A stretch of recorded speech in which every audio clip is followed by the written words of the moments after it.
my name is Ashley Meeder, and I'm so happy to talk a little bit about the spiral methodology and pedagogy inside Eastwest Somatics Institute.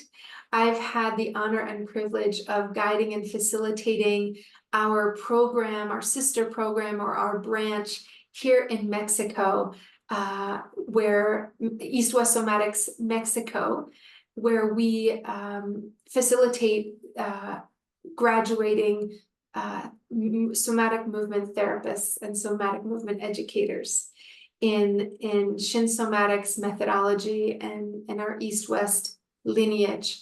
And I wanted to speak a little bit about the spiral and what that has meant to me in the pedagogy, in my experience as a guide, as a teacher, as a facilitator, but also just as a human being. I think that the spiral is one of the most profound ideas in East-West. It's one of our guiding principles, along with many others, that make our work, for me, so unique. Not that there are many other beautiful different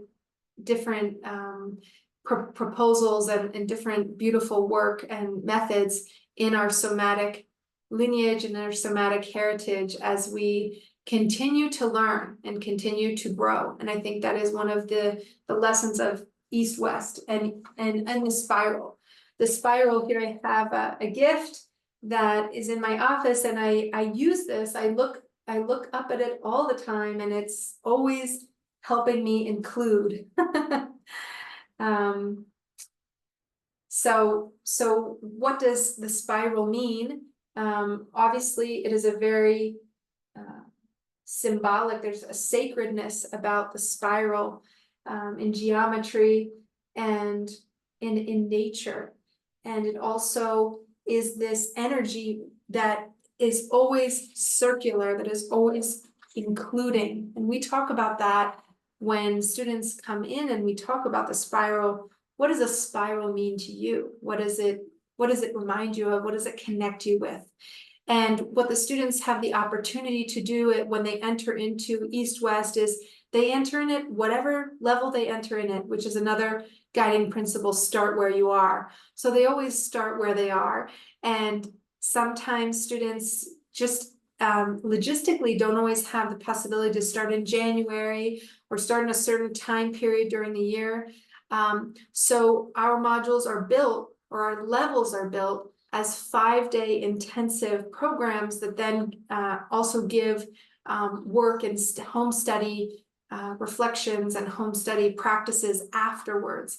But those 5-day experiences are spaced out throughout the year and throughout the years, so that students can plug in. Some students take 2 levels a year. Some students, once they start, they just keep continuing through. But what happens in that is that we can have a level where we're teaching and there is a student that is concluding their spiral, and one that's in the middle, and one that's just starting. So that can be kind of a disruptive type of pedagogy structure for the instructor, and also for the facilitator, but also for the students themselves. And I noticed that in the first couple levels, people just start to get used to it. You know, they have to kind of insert themselves into something that's already moving and capture whatever is happening in that moment and kind of adapt to it, which is another one of the guiding principles of East-West, is learn as you go, and connecting and moving in that way. So students become very generous. They become very open. They become non-competitive. Students that enter in are respected and honored just as much as students that are concluding their experience in East-West, because we know that their spiral always continues. And we often have students, at least in the experiences that I facilitate here in Mexico, that many times often come back and revisit the spiral, revisit a material or a level that really spoke to them. We do have similar content in each of these levels. There are guiding or bodies of work that do kind of stay constant. For example, our Shin Somatics yoga stays constant. And that is always evolving. It's a form that is always evolving, but we kind of keep parts of that in each level. We also have Somatics body work, which we work with on the table. And at least in my program in Mexico that I've developed here over the last 8 years, graduating students, what I figured out at least is that I do have 7 very specific materials. So students have to course those 7 materials. If they skip one, then they just have to wait until it comes around again. And then they get to take it, but they're also in a different place in their process, and that is also really welcome. I, as a teacher, also have the challenge of coming back to the material, because I won't teach a material for a year and a half. When I come back through that spiral, I'm a different person. Sometimes science has changed. Sometimes there's new information that's happening. Things are happening so quickly right now that it's so fun to retake this work and then look at it through a different lens. Because at least in the way that I've organized the program, each module is kind of a lens that we put on glasses, and we look, for example, through the bone structure, the skeleton, and the muscles. And we'll look at the body in Somatics yoga, in the table work, in different dynamics, and we'll work through the body, the organic factic body. And another module, the focus might be pedagogy and communication techniques and innovation. And we'll look at that work, we'll look at the somatic yoga, but through a pedagogical lens. So it'll stay the same, but it keeps evolving. We do have a module here, or a level focused more on the nervous system. And there's so much new material, there's so much new to discover: the vagus nerve, the polyvagal theory, trauma-informed practices. And as our work expands and as our work evolves, we can just kind of keep touching back into that spiral. One of the things that grounds me about a spiral is having that central line, that line that keeps me connected to the guiding principles, the values, and the philosophy that was birthed through Sandra Horton Fraley, our founder, and has so much vision. So I'm not exactly sure how the spiral initially emerged and why it emerged, why Sandra decided that, but I think it's such a wise way to run a program. On a logistical level, sometimes it's challenging, but it's also helpful for students because they don't feel like they have to force their way into something, or there's a lot of freedom, which I think a spiral also represents a lot of freedom, and that's definitely a huge value, I would say, in East-West. There's a sense of circling, seeing things from different perspectives.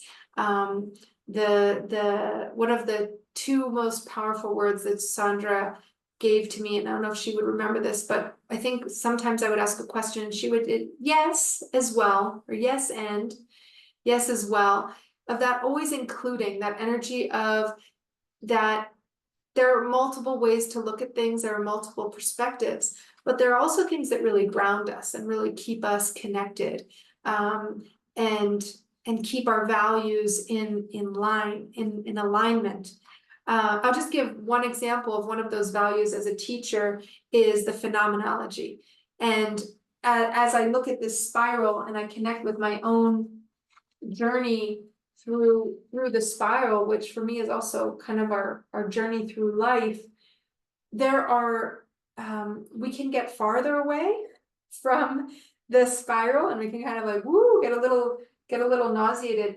And as we go closer to the center, there's that quietness, there's that stillness. And I'm always trying to bring myself closer to the center of some of these principles. For example, just as simple as well, I think I mentioned phenomenology and the present moment. Just being in that emerging present moment is such a humbling task that we have for our whole lives. I'm still also in that spiral. There's so many things, and also as a facilitator, there are always so many different energies and things that will come up, just the weather or an issue with the space or an issue with a student. How can we stay present? How can we stay in that present, ever-flowing moment, that emergent potential? It's a challenge for me that I'm always challenged or I'm always invited to continue to explore in the context of teaching, but also in my life as a mother, in many other parts of my life. The phenomenology, the body phenomenology, being in that emerging presence and inviting non-judgment into it, because our bodies are sometimes so full of so many stories that emerge as we start to listen in, as we connect, as we move, as we align, that old tensions break away and things come up. And the body doesn't lie, the body is just right there, always in that moment. And as we experience that phenomenon of the body, how can we stay in that space of non-judgment and open up possibilities for the person to see what's happening in a compassionate way, following the yes of the person, but also understanding their no, understanding their resistances, patience, being patient. Some of the Zen philosophies also come in there as well. And I think for me, the spiral is also a huge part of our guiding principle. This idea that we are all kind of on this journey, we're plugging it at different times, we can help each other, we can be a beginner, we can be advanced, so to speak, but life has a way of showing us that we're always in that spiral. And as graduates leave, I feel that they want to come back sometimes after they've explored another technique or they've gone on to other things, which is of course important, that they're invited to go explore other things after they graduate. And they want to kind of come back and see how that new information integrates into the spiral, how it can land in them. And so it's a really beautiful experience of work. I'm so grateful for the opportunity, and I continue to explore and understand better how these techniques and how to best facilitate them for the students. But I have seen, I would never change it any other way. And I think it's such a gift in our program because many other structures might seem more logical, might make even more sense economically, so to speak. One thing that we also do is invite people in to just take one level. They don't have to take the whole program. So that is also another way to invite these spaces in. There's obviously a real high level of constructing a safe space, and people feel it. People feel it when they come into the spiral. There's not this idea of cohorts or generations, but this idea of a continuing evolution that started for me 8 years ago, that I've had the privilege to continue to evolve and grow, and then also come back to the center. And I know in our program in the States, it's also been a continuing spiral for many decades. And so it's exciting to see also our sisters and brothers, somatic East-West sisters and brothers, who we have kind of happened upon at different moments or at different levels in our spiral, and retouch base with them. It's always a really enriching experience.